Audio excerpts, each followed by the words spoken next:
Brekkie is the most important meal of the day, but hidden sugars in your favourite meals could be slowly expanding your waistline. Over the course of a year, that could leave you 5 kilos fatter. Susie Burrell is here to explain. Hi, Susie. Is that how the 5 kilos sneaks on?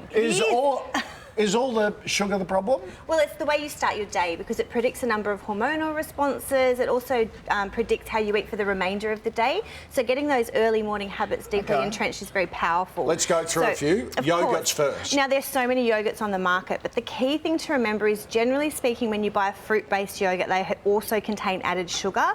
So a single tub of fruit-based yogurt can contain up to 25 grams or 5 to 6 teaspoons of sugar. Now, some of that is naturally occurring in the yogurt, but there is generally also some added. So if yogurt's your thing in the morning, go plain, whether it's plain Greek yogurt, the more higher protein strained yogurts, and they can have as little as 6 grams of naturally occurring sugar in them. Okay.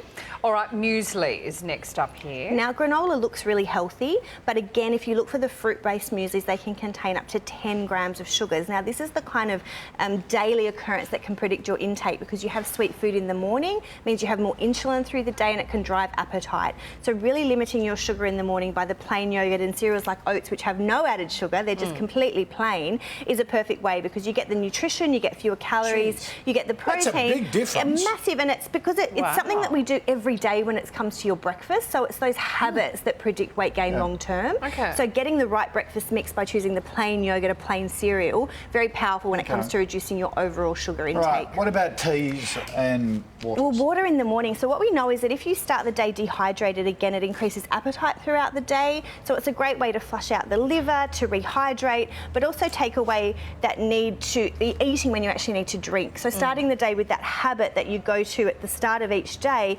predicts the behaviour for the rest of the day. So whether it's a lemon water, a herbal tea before you reach for the sugary coffee, again, it's a great way to sort of reprogram your taste buds, rehydrate after the night, and a simple, easy way to start the day that's very health promoting. Now, perhaps the most addictive outside of the sugar, coffee. We all think a coffee is going to start us in the morning. And it's our favourite thing, let's be honest. So the thing to remember is that a milk-based coffee, cappuccino, latte, has got a similar amount of calories as a slice of bread, and it does contain some sugars, about 10 grams of sugar coming from lactose, which is naturally occurring in milk. That, of course, doesn't take into account if you add an extra teaspoon of sugar to sweeten your coffee. So the thing is, just keep in mind that it's equivalent to a slice of bread of calories if you do like a milk-based coffee, but if you can swap to a long black, a piccolo, it does significantly slash your sugar intake over the course of a week and a year, and that's where those long-term weight loss results come from.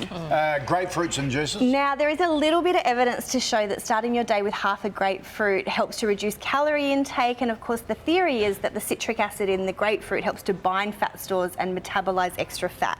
Now, the evidence is not strong, but my argument is there's nothing wrong with adding half a grapefruit to your morning. It's quite bitter, you're getting some extra fibre, there's not as much sugar as in some of the other fruits, and if that's a daily habit to start your day, there's potentially some weight control benefits. Okay. I remember the grapefruit. The grapefruit diet, you know, and they had small amount of evidence, but won't hurt you.